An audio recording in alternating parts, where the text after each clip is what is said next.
In the world of little keyboards, there's probably nothing better than some of the earliest of these. However, this one, it's not bad at all. The Casio PT-100, pretty popular one. I think you can get these for around $50 right now. People who like lo-fi, or especially with this one, circuit bending, should get one. The thought of modifying this thing is like serious to me. I really kind of want to. This one's in really good condition. You can see it's clean. It's nice. I like to have clean and nice stuff. I don't always get it, but this one I wanted because it was clean. It has one AC adapter jack right there. Batteries here. You can see I have a mixed version of AA batteries here. 1, 2, 3, 4, 5 of them. God, I gotta do the math in my head. That's 7.5 volts DC. Look at this rash. I'm not sure what the deal is with that, but that rash came on the bottom, so you don't see it. What data do we got here? Just a little bit about the adapter and its model number. On the back, we just have the AC adapter. No headphone jack, which is a real bummer. Now, headphone jack turns out pretty easy to add. I've seen a few videos online about that, and of course doing circuit bending. One of the coolest things to do with these keyboards, any of these old keyboards, is to run them through an effects loop. Whether that be just a single pedal or maybe a multi-function pedal system that you have. You can do awesome things with stereo chorus and delay with these. They sound great. I'm going to turn the volume down just a little bit. We'll turn it on and demo this awesome unit. It's got a couple of sounds that I really do like. Let's leave everything off in terms of any kind of rhythm or Casio chording and just hear a couple of sounds of the piano. Little keys, so I'm going to be sloppy. Gosh. So that's our piano sound. Harpsichord. Kind of a nice sound. And then we have the vibraphone. Oh, I love this sound.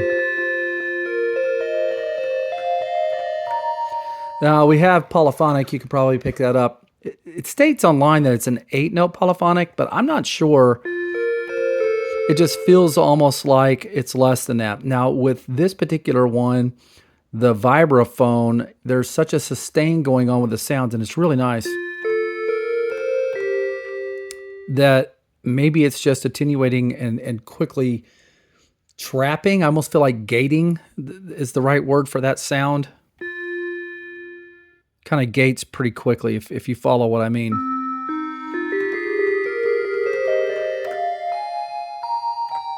But it's a nice sound. I really like it. I think adding a reverb or a chorus, well, it's got a lot of chorusing, it sounds like already, but to stereoize that sound is really sweet.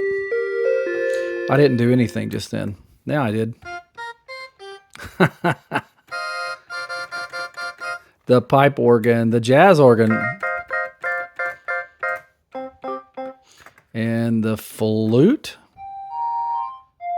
No sustain, but it just seems like it needs it. It's got a nice waveform. Strings. I think I'm on strings. Yep. Those are okay.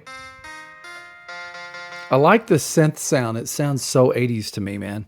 Here, you got to play a little lead over here. And that would work good if you had a one-finger chord action going on. God, that sound is terrible though, isn't it? That chord.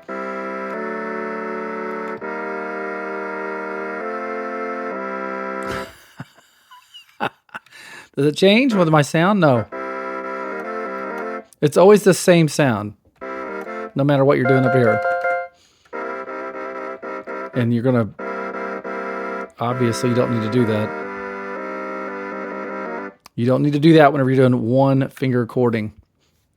Let's go over the amazing rhythm machine. There's our rock tone. Disco. Because who doesn't want to do some disco? Tempo control. Now, unlike some of the other ones, like one of the older Yamahas that I did a video on just recently, there's no mixing volume control here. So you're losing some of that control. It really has lost a lot of features compared to that old Yamaha that I did from like 1980-ish. Very nice unit that was. This one's okay. But again, these sounds right here, well, I probably wouldn't want to use those if I was trying to make some lo-fi tunage. Something about them is pretty cool, and I bet if you put them through the right effects loop, it would be neat.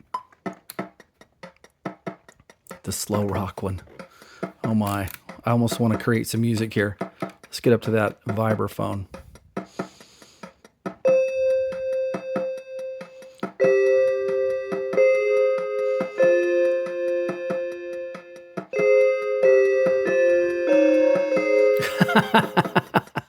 Before I can get inspired, my fat fingers had to hit stuff. Let's do the demo, just for a second.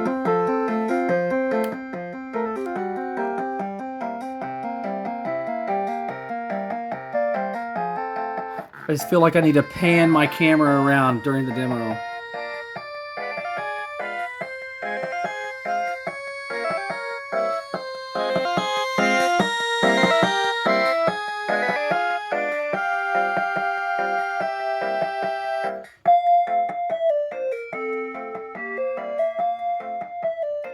And that's it. We'll just fade that down as we click to minimum. You can't fade it all the way down. Everything here, let me just go ahead and give you kind of my summary. This Casio PT-100 is a fine little instrument from the late 80s. However, if it was me, and it is me, I would have to drill out a hole and slap in some sort of 1/4 inch output so that I could run this through an effects loop. I mean, that's the next step. Circuit bending with this would be a hoot, man. It would be so cool to throw some knobs on there and be able to control a few things. It's unlikely with the chip that's inside here that you're going to get away from this kind of volume click, but that doesn't mean that you can't control or attenuate, like leave this on max, put a volume knob over here in the corner, and an output jack out here. Nothing says you can't pull that off. That one would be pretty easy.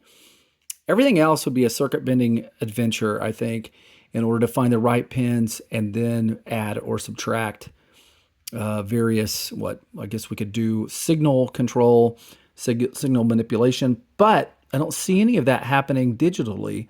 It looks like people who do this do it analog, meaning that they use potentiometers and not like bit shifters or anything like that. Anyway, PT-100, pretty cool little unit. And if you can find one, you should pick one up. I would think if you get a nice clean one, expect to pay $40 to $60.